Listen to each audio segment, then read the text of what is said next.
Two more points of irritation for me in yesterday's hour-long press conference. One of them was Stephen Jones saying, no, we haven't set anything up.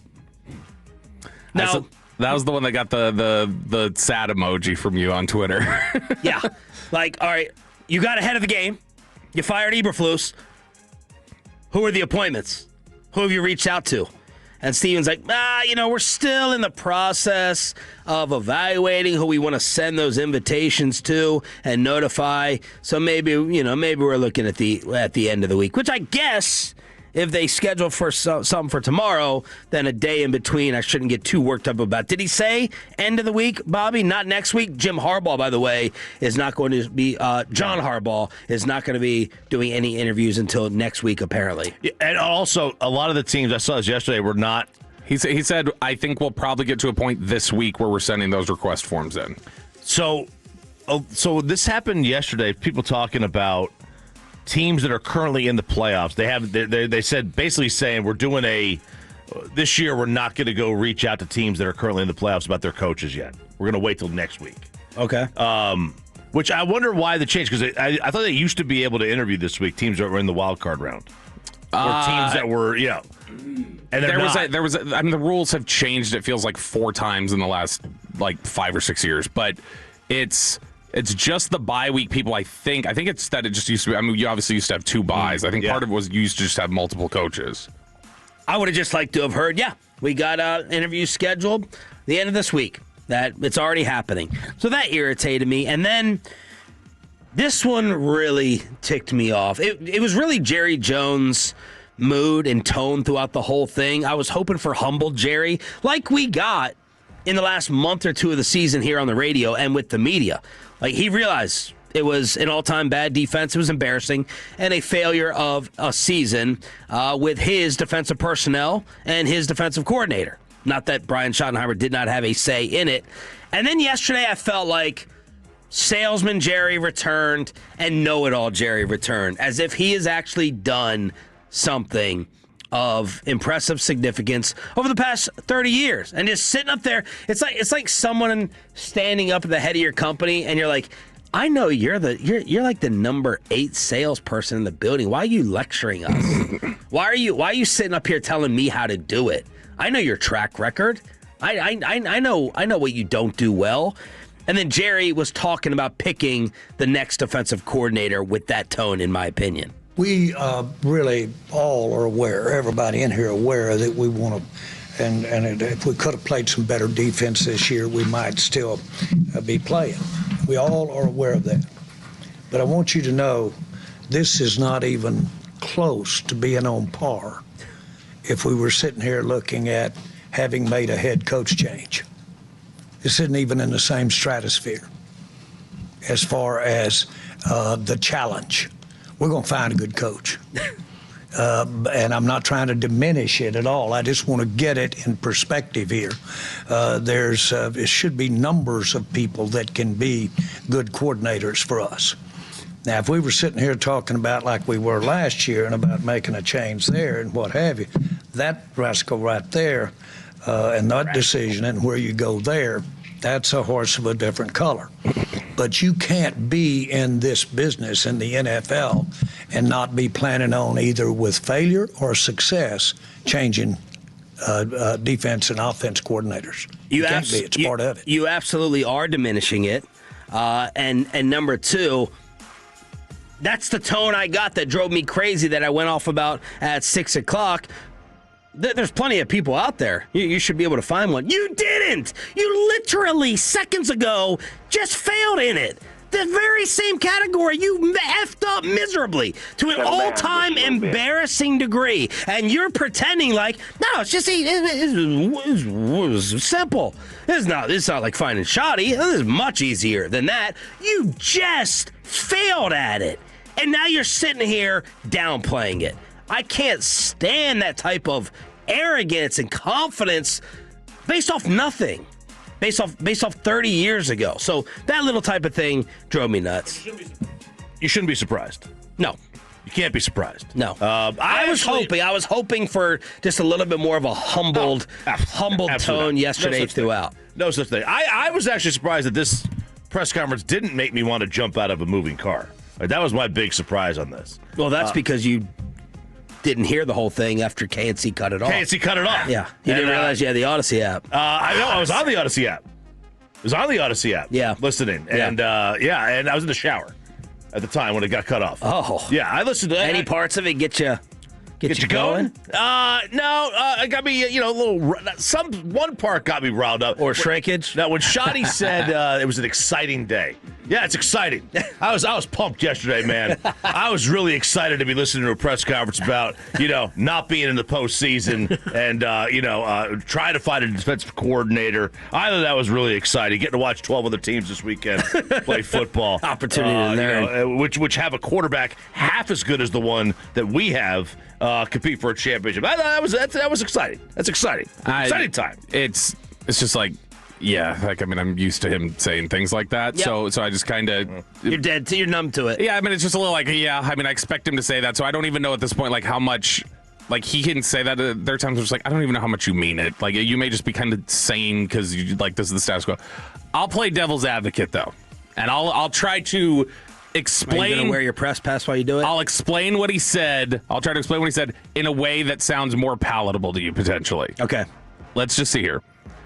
They need to hire you on PR. Then they need to hire you with PR. Not that you look. I'm not saying that there's any bad PR job. Jerry's going to do what he wants, but you have come out this morning, and I think this will be your third one of a 3-level thoughts away intelligent spin that I don't think applies. No, I don't know that this one even applies. I'm throwing out an alternate angle of maybe what if it was this? I'm not even saying I think this is what it is. But I'm saying when he says, as far as the challenge, and he goes, we're going to find a good coach. And then he says, it should be numbers of people that can be good coordinators. The last line is the only thing that maybe gives it this avenue is what he means. He says, you can't be in the business in the NFL and not be planning on either with failure or success, changing defense and offense coordinators. So I think what he's saying is, I don't always have a list of head coaching candidates in my head. We're always working off a list of people that we'd want to talk to as coordinators because we know that job can open up whether we're having success or we're having failure. The head coaching job's only opening up if we're having failure, and we don't plan on having failure, so that's a little bit different to plan for. Is there a possibility that what he's just describing here is that we already have names we know we want to talk to, so it's not the same thing as the head coach where we're starting from scratch? No. Not at all for me. I think he's basically saying, to a degree, we're the Dallas Cowboys. And, it's still an honor to be our defensive coordinator. And, the fact that we're searching for one year later, that's part of the NFL. That's what I think he's saying. He's just covering it up with excuses of, this is part of the NFL and you got to be prepared for it. Forget about picking the wrong person. Forget about 7-9. That's what, yesterday, they did not hold a press conference as a 7-9 football team, in my opinion. I thought Shoddy owned the most of it. It was, look at the building blocks. And don't talk about, I want you to forget, you're not allowed to mention Micah Parsons, the great player, anymore. You're not allowed to do that. Unless you're talking about it in a positive way about the Herschel trade. Yeah, Herschel Walker, the parts are coming, and the draft picks are coming. So he basically is reprimanding the media and giving us instructions on how to bring up Micah Parsons' name in the future.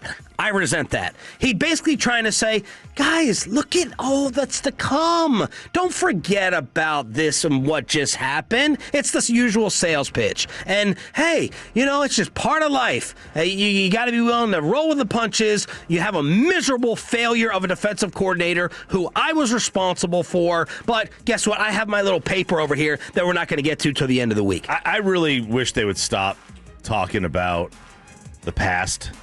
The 90s, the Herschel trade. First of all, you can't compare the two anyway.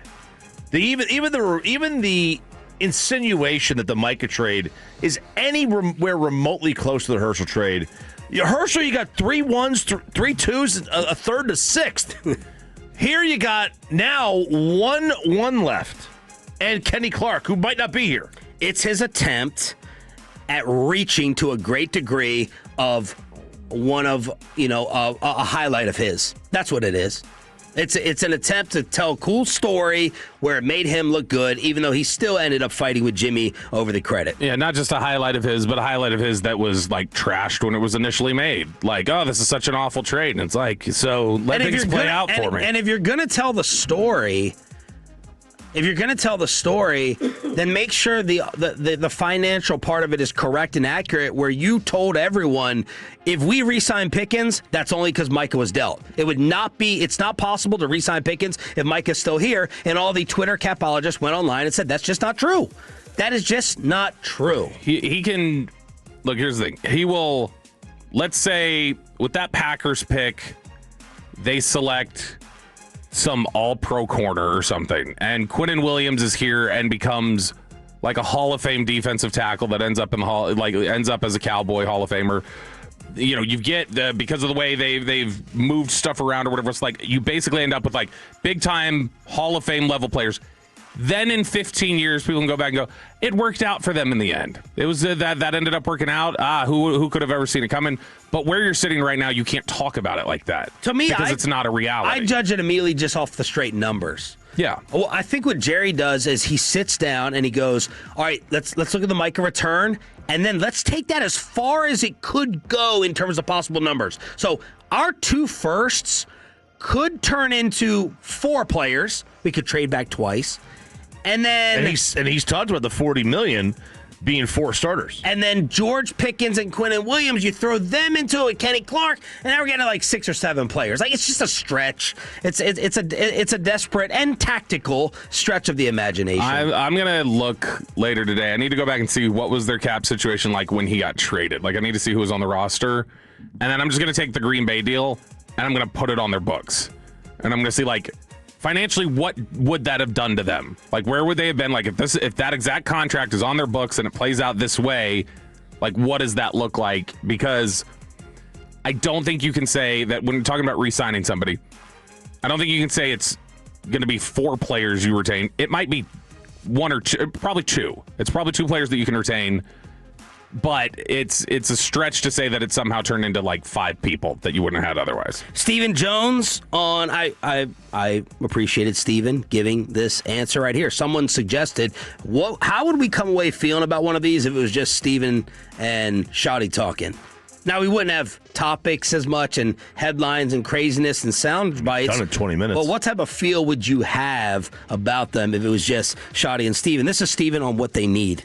Yeah, I think obviously linebacker. I mean, as we've mentioned, we love Overshown. I think he's a core piece of the defense, but certainly, we could use some help there at linebacker. And then I think secondary. It's always important to be able to cover the guys. And, between injuries, between Revel being a little slower getting into the mix, coming off his injury from college. He was obviously a little raw when you first get out there and you hadn't had a OTA practice or a training camp practice, and so it took him a while. So, I still think, though, we need, help in the back end. And certainly, obviously Clowney had a great finish to the last half of the season. And, I think he's an important guy for us to add. He's free to add to the mix. So they're loving Clowney and Javonte publicly to go ahead and get them retained, and then linebacker and secondary. Man, if they take a linebacker at 12, another linebacker the first. I actually tuned in last night to your Cowboy Hour. Cowboys Crosstalk. Cowboys Crosstalk, I never get it right. And Nate Newton, he was spitting fire. And Chris Arnold was on there, and I think he suggested the first free agent signing should be a linebacker. Yeah. Why did he pick that position versus another one and then draft a linebacker, vice versa? So I think I would be in favor. Because Nate's like, go out and spend heavy. This whole thing about, the smarter teams and they wait and these guys are available for a reason. I understand and get all that. Nate's like, don't talk about it, be about it. Go out and spend big. So Nate's going to be big on, he thinks a lot of the issues are just like related to communication and knowing what your job is and different things like that. Communication a lot of times is going to filter through linebackers. It's going to filter through nickels. And so for him, a lot of it is just also you got to, in the modern NFL, the linebackers are the players who have the most like even responsibilities of playing forward and having to play in back. So they've got to play in coverage and they've got to play forward. So if you have weak linebackers in the NFL, it's really hard to succeed. Because Nate you're says, on Sonny Styles. You'd be down on that. Styles is a fine player. Like, I know there's still some rawness there.